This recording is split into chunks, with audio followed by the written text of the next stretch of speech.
At this time, as somebody who's actually, watching what's going on in a large conflict government, I think we need to do more to look at this issue and study it than we have before we get to full-blown, recreational marijuana use. Its impact is not just on whether people can use it or not, but then what does that do in terms of health insurance? How do we look at it in terms of employment? All of those things that we're now starting to get some ideas in terms of places that are doing it, whether it's California or the District of Columbia or Colorado. But I think we need more time. I believe we should just legalize it. And I'll tell you why.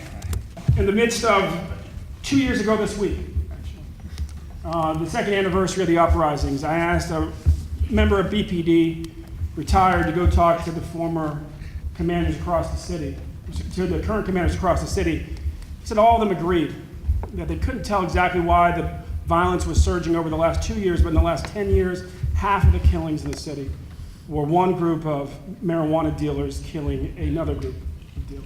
There's a lot of violence in the trade because there's always a war over territory. And we can end that. And when we do, we can look forward to violence coming down in our cities and our state, as it's come down in every state where they have passed laws to finally legalize cannabis. We also can build a more inclusive industry, more inclusive with ownership, as talked about earlier, but also about workers. We need to actually make sure that we expunge the records of those who have been convicted of these crimes in the past, and that we include workers from the very neighborhoods where these drugs traditionally have been sold. I don't have all the answers, and I think this is an opportunity where we need to listen and keep an open mind. This, again, is an evolving issue.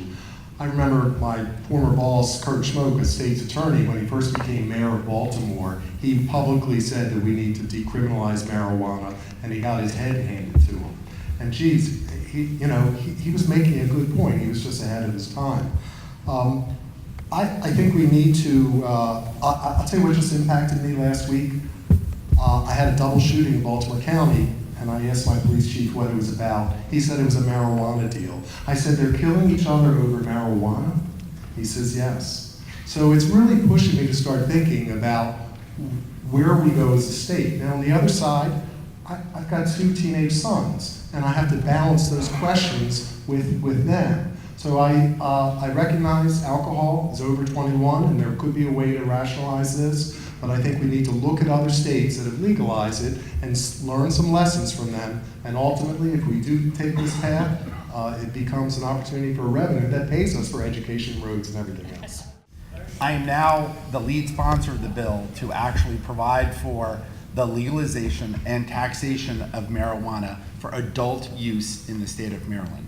We have a plan set up which would then take the revenue that we would set at a 9% rate, just like alcohol taxes. We would take that revenue and reinvest it into the communities that have been hardest hit by the failed war on drugs. Sadly, marijuana is a gateway drug to the criminal justice system. It is what gets so many young Black and brown, especially males, engaged into the criminal justice system. Marijuana usage amongst whites and blacks in our society is the same. Yet arrest rates in Baltimore City for African American males 20 times higher than white males in the city. We have to get out of this cycle because what we're doing is not working, and I want to find a different way so that we can make progress.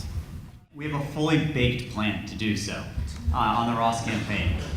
It'll bring the joint benefits of keeping people out of the criminal justice system and taking $800 million that goes into the criminal trade right now and brings it above board, and it'll bring hundreds of millions of dollars of revenue into the state. I actually wasn't in favor this a year ago, I gotta be honest.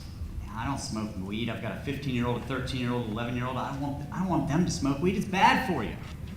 But then I dug into this with the faculty at Johns Hopkins University, and I learned what's even worse for you is dying in the criminal trade of it. What's worse is being an 18-year-old who gets caught with a dime bag and then basically is unemployable for the next 40 years. So yes, I'm strongly in favor of the decriminalization of adult use of recreational marijuana. I want it to be legal. You want to be fully Legal, fully legal. Regulated, taxed, legal. The example of Kurt Schmoke is over this issue. I'm very much in favor of legalizing marijuana. Kurt got voted out of office for that. If that happens to me, fine, because it's the right thing to do. The marijuana trade, as we've already said, and it's absolutely true, does a couple things. It creates profits for the criminal element. There are profits in this trade, and it goes to them. And there are plenty of disputes, as in Baltimore County and in Baltimore City every day, over trading marijuana that turns into violence, that turns into criminal convictions, that puts young people on this roller coaster in and out of prison. So we do need to legalize it, we do need to regulate it, and we do need to tax it. The science and our history of use of marijuana is clear, and the medical profession can handle whatever adverse consequences will come, and there will be abuse just as there is with alcohol. I do think that this is an issue that you see some of the most political pandering about. And it's a pretty recurring theme in a lot of my issues and positions I take, which is it's evidence-based decision-making for me. When you look at the fact that when it comes to, and my position is that I want to legalize marijuana, you realize that it is no worse than drinking. Second, that this war on drugs is creating a war in and of itself. And you are seeing evidence across the country of how it actually reduces the number of opioid deaths. At a time when in Maryland, we have seen 14 counties increase the number of deaths. And third, we've seen that it actually supports the economy. There is a reason why Colorado has the fastest growing economy. And so for me, it's about first recognizing that we do have to address the disparity in permits, because right now it is not being equally provided to women and people of color. Second, I want to address the fact that we should not be criminalizing possession. And third, we do need to expunge records because it is a part of racial discrimination.